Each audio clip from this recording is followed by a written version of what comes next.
And Slick Worthington holding you down. This is a special edition, and we're talking with a bunch of individuals today. We have Crystal Waters, international dance music sensation, also now a program director and owner of her own online station.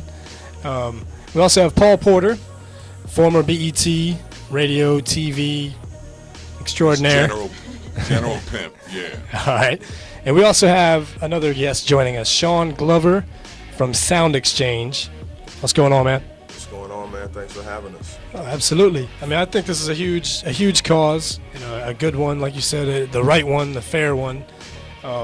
People need to get paid for their services. Yeah. Like Shawn was saying, this is a labor issue. Right. It's this, radio, and radio's changed so much, man. It's so music intensive, and they've been cutting the throats out of the personalities, and with syndication and all this stuff, the few people that are remaining listening to radio are anyway, the performers make so much of a radio station up, and it's a labor issue. Everybody on the radio gets paid. The DJ gets paid.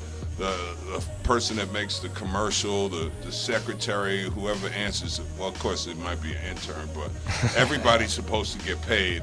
And the performers for all these years, everybody's assumed that they get royalties, and it's really the songwriters, you know. Now, tell me a little more about Sound Exchange. Well, what we do at Sound Exchange is we collect and distribute all the music, the royalties for music streamed on the web, cable, and satellite. So when I say the web, that's your millions and thousands of internet shows, the colleges, sort of like you guys, Pandora. Cable is those 800 channels at the end of your dial that just plays music. And satellite is just one company, XM Sirius. So we're the company that collects those royalties. We're the nonprofit that collects those royalties, and we pay the artist directly and the copyright owner. So a lot of the rhetoric that's been spewed over terrestrial radio is that these artists will not get this money. They will never see this money. It'll just go to the label. That could not be further from the truth. I'm here as a testament that, we have a threshold of $10. So we cut checks as little as $10. I get calls from artists, well-known artists that you would not believe, and say thank you for that $14 check. I didn't know how my gas was going to get paid. I didn't know how I was going to get this medicine. So this is a great thing for artists, and not only is it a great thing, it's a good thing, and it's such a novel idea for paying people for working. I don't know who thought of that. Okay. Now, is it soundexchange.com? Yes, that's it. Plain and simple. Mm-hmm. So is there a fee for an artist to sign up and be a part of that? Or? No, we're governed by the United States Copyright Office. It's their money. Okay. There is no fee to get your money. You just need to sign up so we know where to send the check.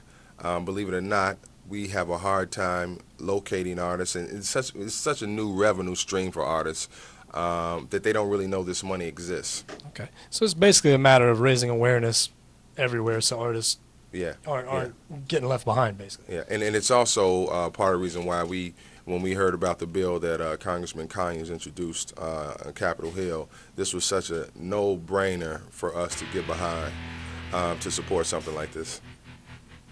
All right.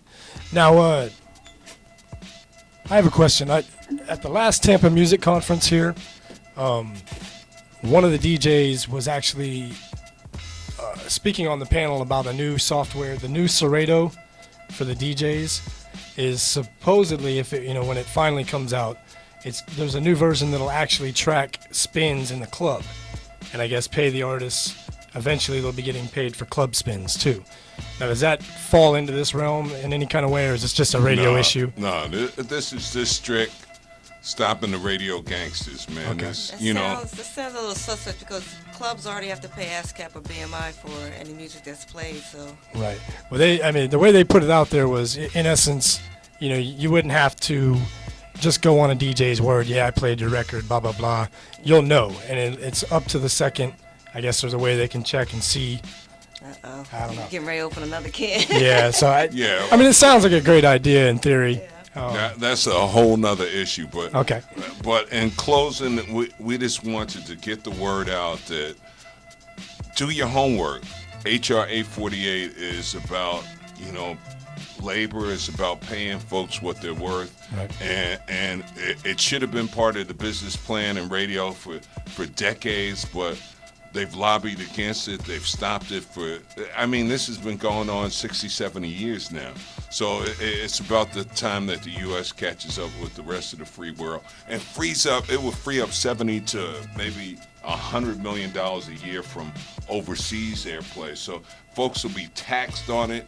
The government will make some money, so they'll be happy, and people will be able to eat. Because overseas, they're playing artists, and they're like your station. They play a lot more music over there. We hear the same stuff time and time again. And it's not a music issue. It's just about paying folks. And radio has to dig into their big pockets. So when you hear the commercials on the radio talking about save our radio, man, walk up to somebody, let them know that you're informed, and there's two sides of the story here.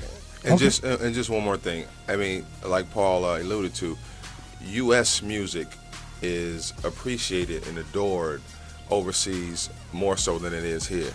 I don't know why that is, but they seem to have a different affection and appreciation for U.S.-made music. So artists that may not necessarily get radio play now may make a killing overseas. Or here in the States, they're already getting played. Yeah, I mean, Crystal can attest to that. I just had a #1 song 2 years ago in every country but America, even Canada and South America. So, you know, I know no one probably only remembers me from '91, but I'm still out there doing it, still making records, and this is a lot of money that I'm not getting. And they also keep that money overseas, and I hear they build schools and things for. I mean, you talk about a stimulus package. Just think about it. There's about $100 million